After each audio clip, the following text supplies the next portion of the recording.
팬데믹 시대를 맞아서 인터넷에서는 어떻게 하면 이 힘든 시기에 긍정적인 마음을 유지하고 감사함을 배울 수 있는지 알려주는 다양한 글들이 올라왔습니다.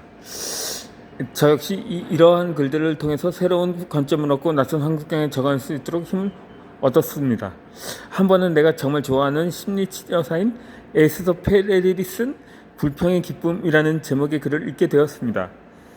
그분은 지금이야말로 불평에 대해 토론해야 할 때라면서 원망을 잘 해야 한다고 말했습니다. 이 글의 그 제목을 봤을 때 처음에는 멍하다가 잠시 후 이런저런 생각이 머릿속에 떠올랐습니다. 불평을 해도 될까? 과연 내가 불평할 자격이 있을까? 지금 가진 것들에 대해서 당연히 감사한 마음을 가지게 옳지 않을까? 만약에 내가 불평을 한다면 다른 사람들은 나를 어떻게 생각할까 하고 말입니다.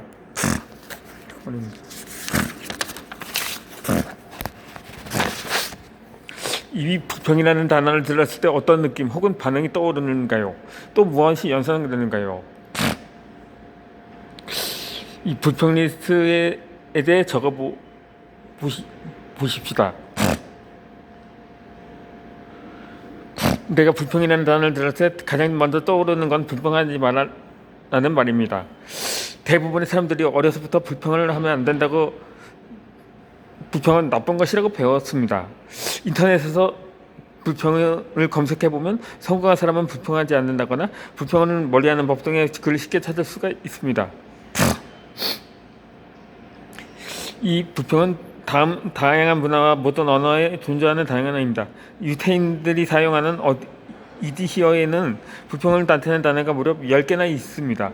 부정적인 감정을 바꾸고 투표수행는 나라와 문화를 막론하고 사람들에게 아주 보편적인 일입니다. 원한다면 잠깐 시간을 내어 마음껏 불평을 해봅시다. 최근 가장 불평하고 싶었던 일이 무엇인가요? 이 종이 한 장을 준비해서 마음속에 담아둔 불평을 모두 적어봅시다. 이 목록은 다른 사람들에게 보여줄 필요도 없고 다 쓰는 다음에 찢어버려도 괜찮습니다. 나도 관련 글을 읽다가 잠시 멈추고 종이에 불평을 더 모았습니다. 이 코로나는 정말 지금 도대체 언제까지 이렇게 살아야 할까? 온라인 수업이 정말 싫다. 내가 쓴 글을 고치고 싶지 않다.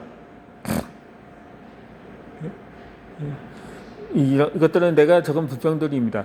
당신은 종이에 무엇을 적었는가요? 이 마음껏 불평하면서 무엇을 느꼈는가요? 이 불평하는 것이 당사자에게는 힘든 일일 수가 있습니다. 마음껏 불평해 봅시다. 내가 쓴 거를 고치고 싶지 않다는 부분은 관련 영상의 대본을 수정할 때 추가한 내용입니다. 이 학술지나 논문 등의 기고를 하거나 책을 쓰는 과정에서 가장 힘든 순간이 바로 논평이나 소평을 확인할 때입니다. 이 글에 대한 평가를 받을 때면 크게 한 방 맞은 것처럼 나도 모르게 공격적인 자세를 취하게 됩니다. 내 글이 그렇게 엉망인가 하고 말입니다. 저 사람들은 대체 무슨 근거로 내 글을 비판하는 걸까? 학술 논문을 기고하는 과정에서 대한 수업에서 교수님은 이렇게 말씀하셨습니다. 이 논문을 기고한 비평가의 방법을 받으면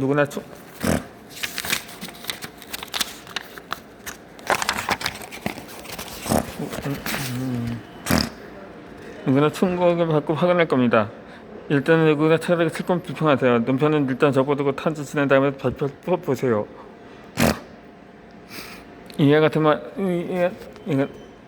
나는 당시 교수님 말씀은 마음속에 늘 새기고 있었고 이후 학습 논문을 기고하거나 책을 쓸 때 이 방법으로 정말 많은 도움을 받았습니다. 그래서 논평을 읽으면 가장 먼저 친구들을 찾아가 불평을 토론하면서 방법하고 싶은 마음은 해소합니다. 이렇게 실컷 불평을 하고 나면 마음이 한결 편해지는 것을 느낄 수가 있습니다. 그리고 며칠 후 덮어놓은 논평 다시 짚어보면 그들이 내용들이 이해가 되고 내가 그 쓴 논평을 발견 못했던 명성도 찾을 수 있게 됩니다. 이 영상을 촬영할 때도 예외는 아니었습니다. 누군가 찾아가 속에 있는 불편들을 모두 수도리고 난 후에 비로소 새로운 이것을 받아들이고 원고를 수정할 마음의 여유가 생겼습니다. 이 누군가의 불평을 털어놓거나 누군가의 불평을 들어주는 것은 일상적입니다. 그런데 때로는 불평을 털어놓았다가 상대로부터 싸늘한 대답을 듣기도 합니다. 네가 얼마나 운이 좋은 줄 알아? 불평도 그만하라고 말입니다. 또는 입장을 바꿔 친구나 가족들을 통해 봐오자 끄면 없는 불평에 지쳐서 이렇게 소리치고 싶을 때도 있습니다. 네가 바꿀 생각은 하지 않고 계속 불평만 하는구나. 이제 정말 그만 좀 하라고 말입니다. 살다 보면 좌절할 때도 있고 내 마음대로 되지 않는 일들이 또 많습니다. 매 순간은 긍정적이고 감사한 마음으로만 사는 건 어렵을 거로 때로는 마음껏 불편을 써줄 수 있는 공간이 필요합니다. 항상 불편을 가만히 들어줄 수 있는 사람을 찾는 것이 매우 중요합니다. 나는 불평하고 싶은 일이 생겼을 때 가장 먼저 친한 친구들과 이렇게 말합니다. 내가 지금 불평하고 싶은 일이 있는데 나한테 문제를 해결해 달라거나 조언을 해달라고 부탁한 건 아니라면서 내가 불평을 털어놓을 수 있는 공간이 되어지기만 하면 된다고 말입니다. 가끔은 내 친구에게도 슬픈 불평할 수 있는 곳이 필요합니다. 그럴 때 내가 해야 할 일은 친구들의 말을 잘 들어가는 것뿐이라는 사실을 잘 알고 있습니다. 이처럼 우리에게 필요한 건 마음껏 불평할 수 있는 공간입니다. 이 불평이 말해준 것들은 무엇일까요? 이제 조금 전에 말했던 불평 리스트를 다시 한번 읽어봅시다. 그럼 다음 두 눈을 감고 당신의 불평 등이 자유롭게 모여 있는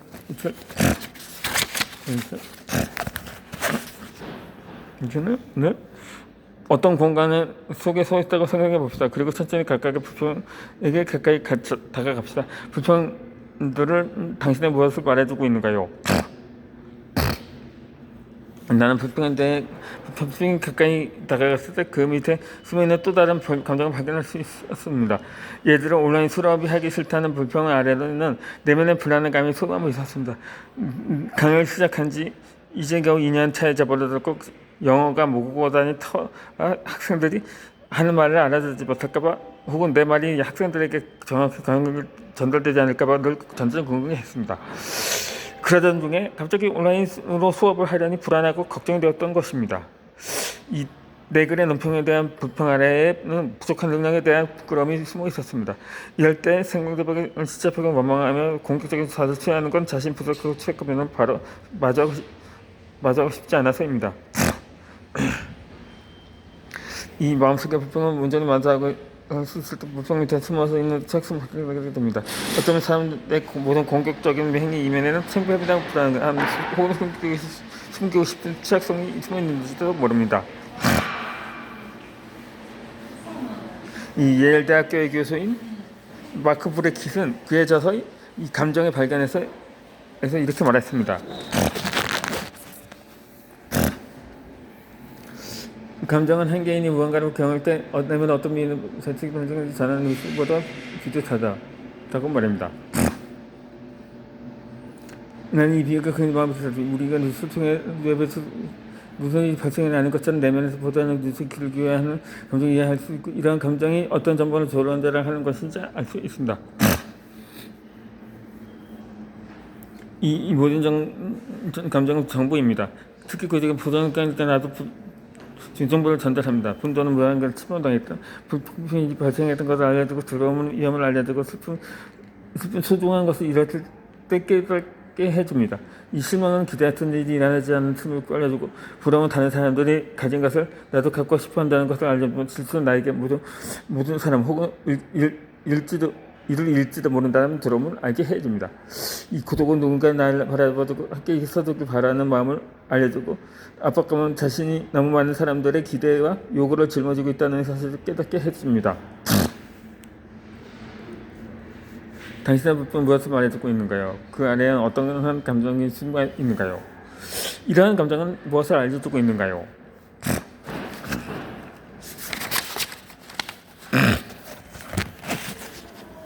이 환영받지 못하는 것들을 환영하는 연습을 해봅시다. 내 침자 머리맡에 언제나 미국 티베트 불교 스승인 페마름 초드런의 책들이 놓여 있는데 가끔 자기 전에 펼쳐서 몇 달씩 읽곤 합니다. 그 중에 가장 좋아하는 책은 환영받지 못한 것들을 환영한다는 제목의 책인데, 살면서 마주하는 괴로움이나 부정적인 감정을 기꺼이 받아들이고 환영해야 한다고 읽어놓습니다.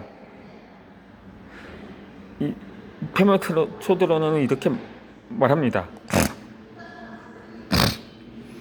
우리는 인생에서 실패하거나 원하는 방향으로 흘러가지 않을 때 내면의 취약성과 민낯의 감정을 마주하게 된다. 그러나 이러한 기회를 통해서 자신의 아픔에 가까이 다가가 마음을 단련하고 한층 더 성장하며 다른 사람의 마음을 이해할 수 있게 된다고 말입니다. 이 모든 일이 순조롭고 즐겁기만 한 상태에서는 변하고 성장하는 것이 어렵습니다. 이 불편한 감정과 공존할 때 비로소 능력이 확장되고 변할 수 있습니다. 이 부정적인 감정을 자멸했을 때 가장 흔한 대처 방식은 도망치는 것입니다. 그러나 회복력은 괴로움, 취약성, 부끄러움, 불안전한 등 환영받지 못하는 감정은 환영할 때 생겨납니다. 대체 어떻게 나쁜 감정을 환영할 수 있다는 걸까요? 페마 초드런은 그 책에서 간단한 방법을 소개합니다.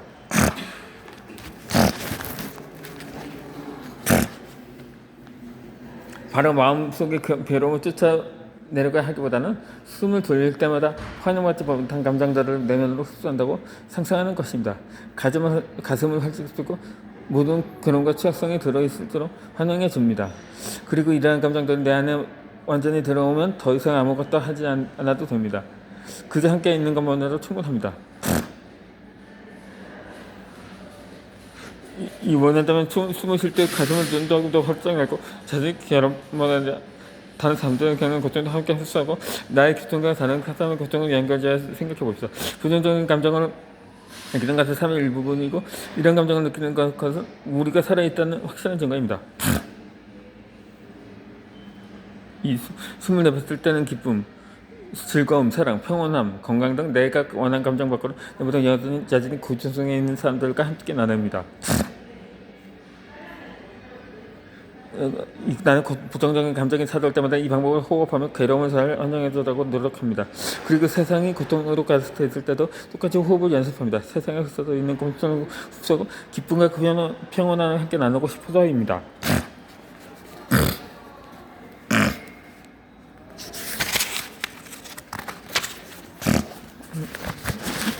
우리 함께 하는 모든 것좀 하는 연습을 해봅시다. 이 몸이 당신에게 들려주는 이야기입니다. 이 상담실 찾아온 많은 사람들은 애기 된 질문을 합니다. 제가 지금 어떤 감정인지 모르겠어요. 이럴 땐 어떻게 해야 하죠? 이 감정을 배우는 것은 새로운 언어과 배우는 것만큼은 어려운 일입니다. 내 안에 새로운 감정 사전을 만들어야 하기 때문입니다. 나는 상담실을 찾아온 사람들에게 감정은 느낌으로도 몸에 어떤 감감을 느끼는지 관찰하고 미소하는 것부터 시작해야 한다고 설명합니다. 예를 들면 가슴이 답답하거나 머리가 화끈거리고 머리가 어질어질하거나 위경을 느낀다거나 하는 증상을 자신이 관찰하는 것입니다.